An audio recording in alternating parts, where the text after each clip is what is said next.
রাজ্যে পালা বদলের পরে দেখা গেল তৃণমূলের জনপ্রতিনিধি যারা ছিলেন তাদের বিরুদ্ধে মানুষের রাগ সবচেয়ে বেশি।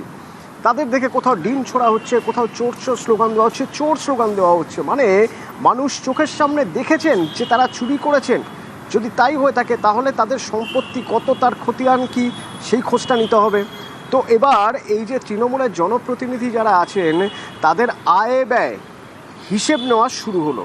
তো এই আয় ব্যয়ের হিসেব নিতে গিয়ে দেখা যাচ্ছে যে অনন্যা বন্দ্যোপাধ্যায়ের 109 নম্বর ওয়ার্ডের প্রাক্তন কাউন্সিলর, তার আয় ব্যয় নিয়ে প্রশ্ন উঠে যাচ্ছে। কেন না, তার বাড়ি, এই যে বাড়ি সন্তোষপুর এভিনিউ, এই বাড়িতে ক্লাসরুম আছে, মানে 3 কাঁচ দিয়ে ঘেরা ক্লাসরুম। এই বাড়িতে লিফট আছে এবং স্থানীয়রা দাবি করছেন বছর 4 আগে এই বাড়িটি ছিল নিতান্তই একটি দোতলা বিয়ে বাড়ি এবং সেই সময় এই বাড়িটি কিনে প্রাক্তন কাউন্সিলর এটিকে প্রাসাদ তৈরি করে ফেলেন। কোন কাউন্সিলর? না, হিসেব বলছে যার মাসিক ভাতা মাত্র 10,000 টাকা।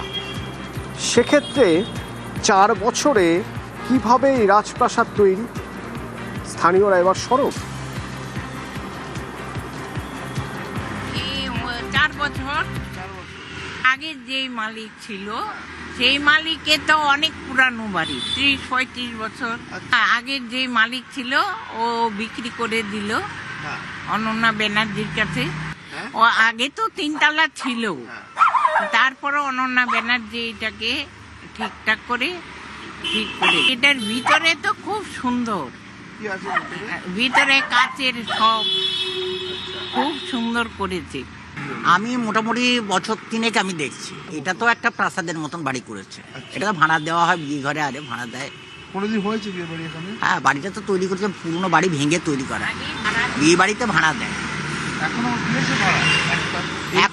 এখন বন্ধ আছে। এখন বন্ধ, মানে কোনোদিন বিয়ে বাড়ি এখনো ভাড়া হয়নি? এখনো ভাড়া দেয়নি। ওই পরিকল্পনার জন্য করেছিল কি সেটা বলতে পারছি না। কিন্তু এই যে এত কিছু করে ফেললেন, হ্যাঁ, তো কারো চোখে পড়লো না?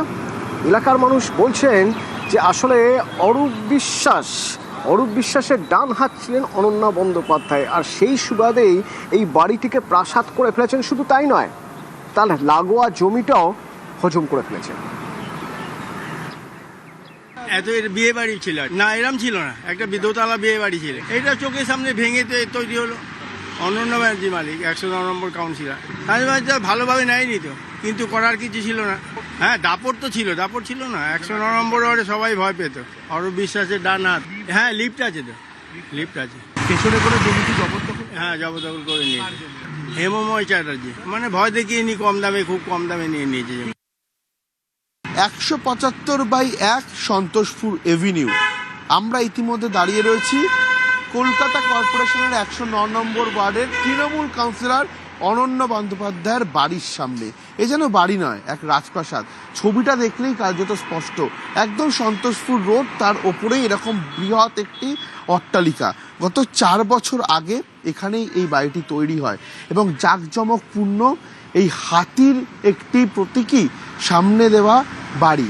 গতকালই অনন্যা বন্দ্যোপাধ্যায়ের যে পার্টি অফিস, সেখানে বিক্ষুব্ধ জনতার তরফ থেকে অভিযান চালানো হয়েছিল। সেখান থেকে উদ্ধার হয় বিপুল পরিমাণ ত্রাণ সামগ্রী এবং শুধু তাই নয়, তার সঙ্গে কোন কাউন্সিলরের কাছ থেকে কত টাকা নেওয়া হতো সেই তোলাবাজির একটা মার্কশিট এবং তার পাশাপাশি আপত্তিকর বস্তু।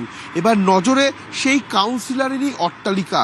একেবারে এখানকার স্থানীয় বাসিন্দারা যারা বলছেন, একটি 30 থেকে 40 বছরের পুরাতন বাড়ি, সেই পুরাতন বাড়ি কার্যত তিনি তৈরি করে ফেলেছেন রাজপ্রাসাদে এবং বাড়ির ভেতরে রয়েছে লিফট, গ্লাস রুম, সুসজ্জিত একের পর এক সুবিধা।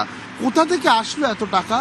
কারণ কলকাতা কর্পোরেশনের যদি কেউ কাউন্সিলর হয় তাহলে খুব বেশি হলে 10,000 টাকা তিনি ভাতা পান। সেই জায়গায় দাঁড়িয়ে এরকম কোটি কোটি টাকার বাড়ি এবং সন্তোষপুর রোডের ওপর তৈরি, এই টাকার উৎস কি? এই বিষয় নিয়ে কিন্তু উঠছে প্রশ্ন। ক্যামেরায় দীপঙ্কর মল্লিকের সঙ্গে রৌনক দত্ত চৌধুরী, নিউজ 18 বাংলা, কলকাতা।